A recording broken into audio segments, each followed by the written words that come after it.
Students, आज हम अयादी संधि के बारे में अध्ययन करेंगे।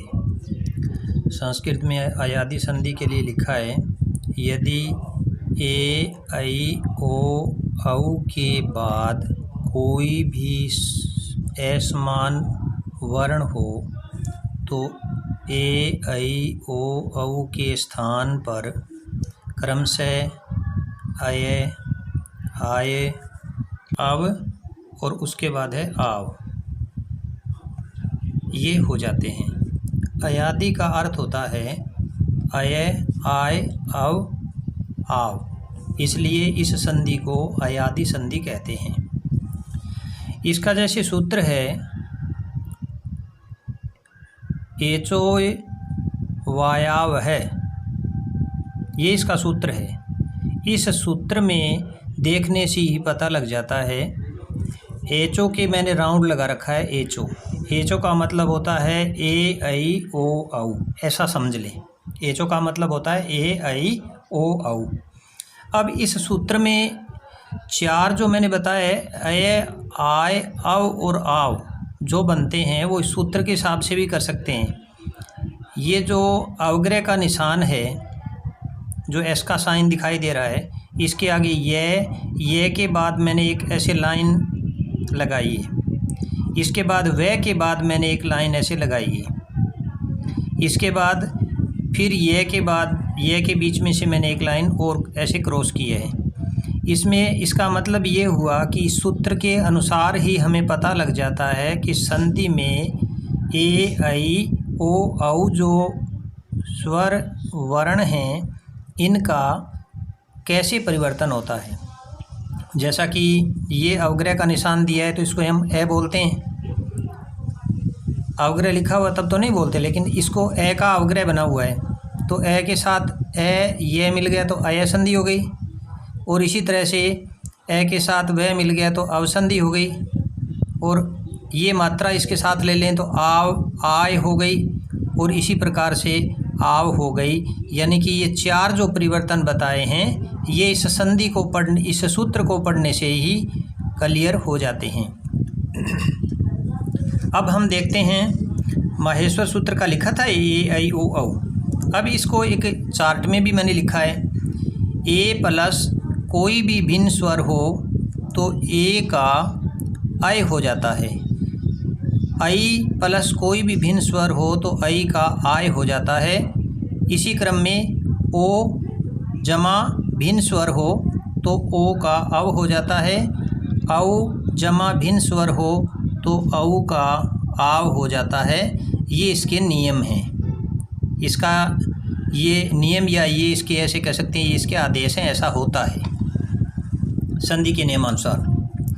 अब देखें एग्जाम्पल नंबर 1। से प्लस अनम शब्द है, दोनों अलग अलग पद हैं। पहले पद में से लिखा है, से में ए स्वर वर्ण है। ए हो तो क्या हो जाएगा, अय हो जाएगा। अय होगा तो साफ साफ दिखाई देता है कि यहाँ आधा स बच गया। आधे स में जब ये ए मिलाएंगे तो ये स पूरा हो गया। इसके बाद जमा के बाद ए है, इस ए को आधे इस ये में मिलाएंगे तो ये आधा पूरा हो गया। तो अब क्या बोलेंगे, स ये, यहाँ तक तो बिल्कुल सही है, आपको समझ में आ रहा होगा। इसके बाद में इस दूसरे पद में जो दे रखा है नम, ये नम इसके साथ मिला दिया तो पूरा हमारा संधि का शब्द बना सैनम। इसी क्रम में दूसरा देखें, गई प्लस इका लिखा है। नियम के हिसाब से ए और ऐ, ये ऐ की मात्रा है तो ऐ का हमने ऐ को यहाँ अलग करके लिख दिया तो यहाँ शेष बचा आधा गए, और उसके बाद ऐ का आय बनता है। आय बनता है तो क्या हुआ, इसको इसके साथ मिलाएंगे तो क्या बन गया, आधा गए है, इसके साथ आ मिलाएंगे तो ये बन गया गा, और इस ई को इस ये के साथ मिलाएंगे तो स्वर और व्यंजन मिलने से ये आधा तो रहेगा नहीं। अब ई की, छोटे ई की मात्रा लगेगी, तो यहाँ जब शब्द पूरा करेंगे तो शब्द में इसमें का शेष बचा, वो का हमने आगे लगा दिया। जैसे दोबारा दोहरा देता हूँ आपको समझ में आ जाए कि गई गई वर्ण लिखा है, ये गई लिखा है। गई में से जब हम आई की मात्रा निकाल लेते हैं, आई स्वर को निकाल देते हैं, तो यहाँ आधा गै बचता है। गई का क्या बनेगा, आय बनेगा। आय का जो आ है, इस आ को हम इस आधे गै के साथ मिलाएंगे तो पूरा गा बन जाएगा। और दूसरा जमा के बाद ई है, ई को इस ये के साथ मिलाएंगे तो ये के छोटी ई की मात्रा लगाते हुए ये बन जाएगा। तो गाय का हमारा पूरा शब्द बना। नेक्स्ट देखें, भो लिखा है, भो प्लस अनम।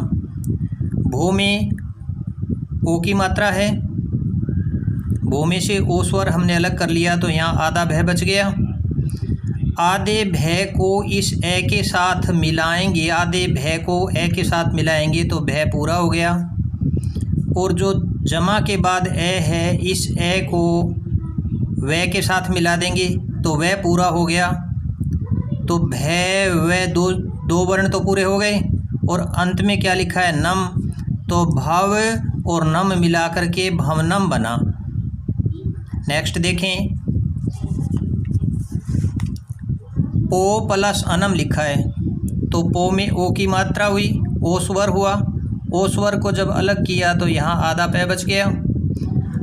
और ओ का क्या बनेगा, अव। हम इस आधे पै को इस अव के साथ मिलाएंगे, ए के साथ मिलाएंगे तो पै पूरा हो गया। और उसके बाद इस जमा के बाद जो ए है, इसको इस व में मिलाएंगे तो हमारा व पूरा हो गया। तो हम बोलेंगे पै और व, पै और व बोल देंगे। यहाँ तक समझ में आ गया।